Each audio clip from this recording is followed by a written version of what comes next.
Welcome back to the channel. If you have harvested a lot of cauliflowers this season and you're wondering how to preserve your harvest for a little bit longer than the short period of time, then this is a video for you. I will be showing you two short-term methods and two long-term methods. We will be diving into pickling, then freezing and vacuum packing. We harvested about 12 cauliflowers from our garden. I've already cooked a couple of them. I'm going to freeze at least a couple of cauliflowers for the later months, and I'm going to choose only the best ones which are really stiff and the flower heads are whitish. The yellow comes because it was not covered with the sun. You have to close the leaves of the cauliflower, then it doesn't get yellow and it remains white. Some of them after the rain, they're a little bit not so good. So I will freeze the best ones. I will also try to ferment, and the remaining I will make some recipes with it. These are the ones I'm going to freeze. I'm not going to make it too small. Take the best ones. So for freezing, remove all the stems. First, I will be washing them thoroughly with salt water, then steam them in my steamer for just a couple of minutes. And then I will flash cool it using ice cubes, and then separate them in a tray. And then I will freeze them separately, otherwise it can get very mushy when you take it out. You can make a soup bouillon with the stems.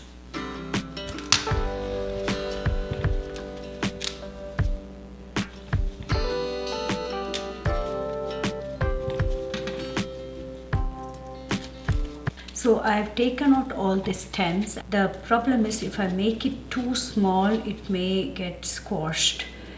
Let's see.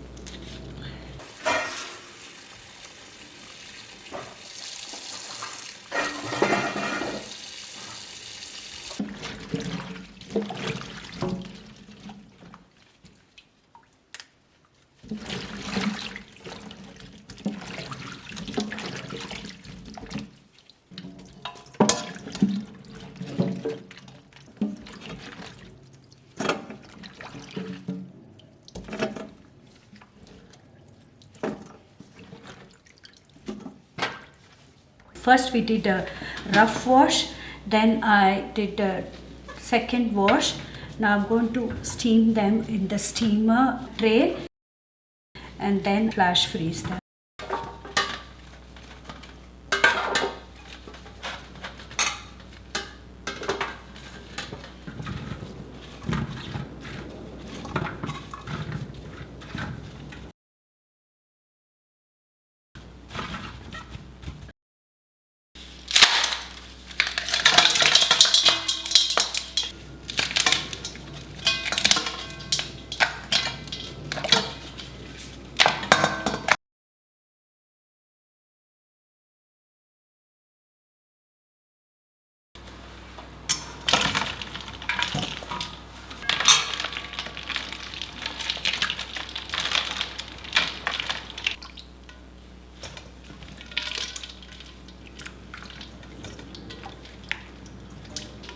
Stopped cooking, it's cold right now.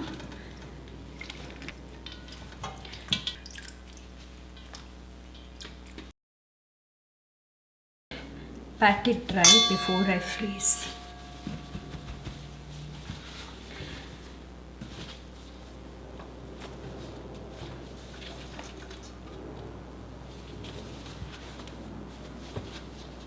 If you freeze it separately, then you won't get it into a lump when you're going to be using it at a later date.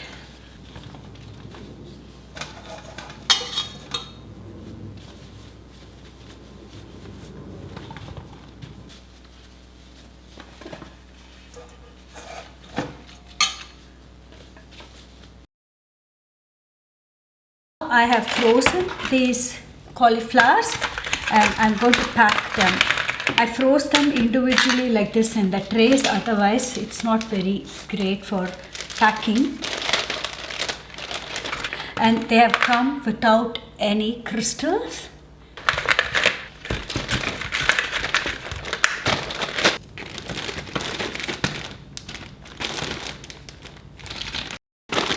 Three bags of frozen, and I have a few more in the freezer. For this, I'm going to add 2 tablespoons of sea salt.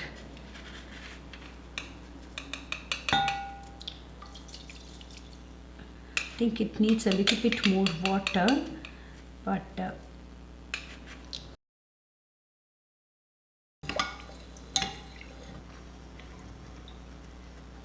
this is filtered water. Use some kind of filtered water which is not chlorinated, and use also non-fluoridated salt.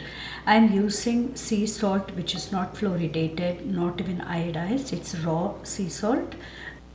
First, making the brine solution. This is roughly a liter. You can additionally add some peppers or garlic, but I'm just going to make it plain without garlic. You set it aside. Now pack the cauliflower. These are the biggest jars I have. So let me see how much ever fits. I've already washed these cauliflowers, prepared them, and they are really nice, firm. When you're fermenting sauerkraut, you don't need to wash the cabbages because you're anyway taking out the outer ring. But in the case of cauliflower, it's good to wash them thoroughly because there will be always some kind of worms or bugs in organically grown cauliflowers. So just to be sure that there's nothing, I wash them 3 times. Pack them tightly and leave a little bit of headspace. It should be about a bite size. It doesn't have to be too big.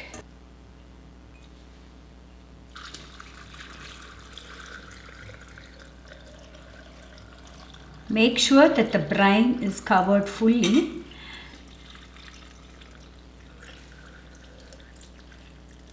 For making this, I use these helpers like these glass weights. They help to keep the fermentation process going without the stuff getting spoiled. You will see that after a couple of days or 3 days, there'll be a small white thin film. We are doing lacto-fermentation in this case. So it's nothing to worry about. You can just scrape it out, but make sure that there's no mold forming. And that is why, to let the air pass out, we use this particular lid which lets the air go out. This is like a nipple kind of. Since it was not enough, I add a little bit more water here.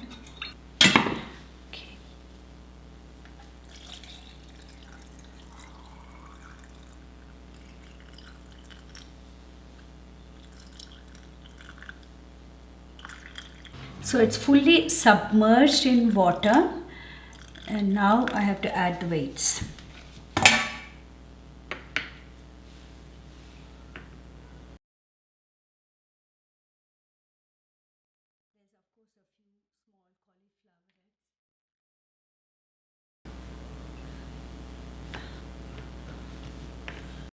This lid is from a American mason jar canning lid. So this one works for this Italian bottles. This is what we get here, but I got this lid a few years back when I was visiting the US. So I got a few boxes of them and I noticed that they do fit. I will check after 3 days and then I will see how it's doing. It's good to set this in a glass container below, because in case there's some leakage, this is how I set it up on the kitchen counter. After 4 to 5 days, I have this milky color with the cauliflower, and I've changed the lid. This is ready. We can use this cauliflower, but I have to first take out it for Then you can see the cauliflowers were really crisp, so they have kind of retained the color. So I'll try out a little bit. It's really good. It's not salty, at the same time it is fermented.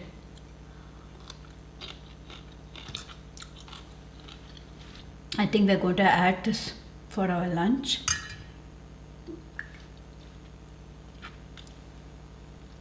I packed it quite a bit full, but after fermenting and slowly it has come down a little bit in the size.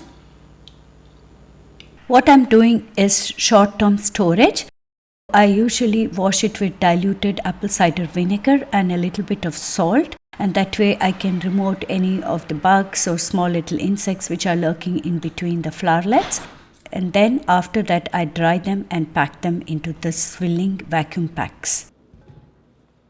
These glass vacuum pack from Swilling and even the bags are really practical if you want a little bit long-term storage. Like you can even freeze them with this container.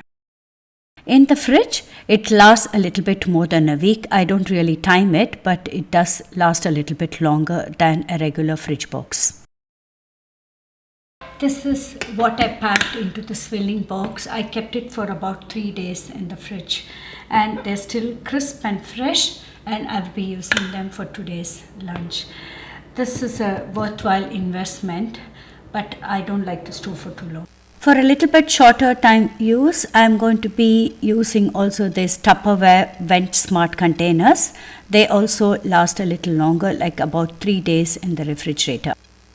I'm saving up some of these stems for using it in a vegetable stock.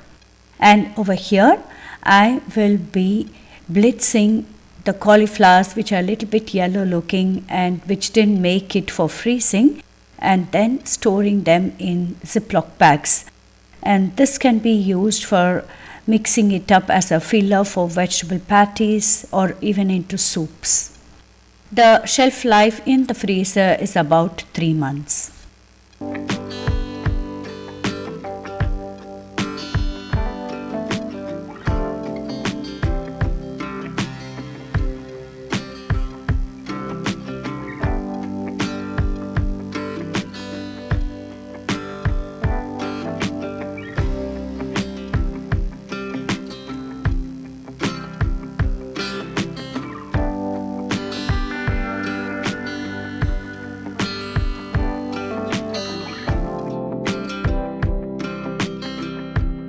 I hope these tips were useful for reducing food waste and saving some money. Thank you for watching and see you in my next video. Bye bye.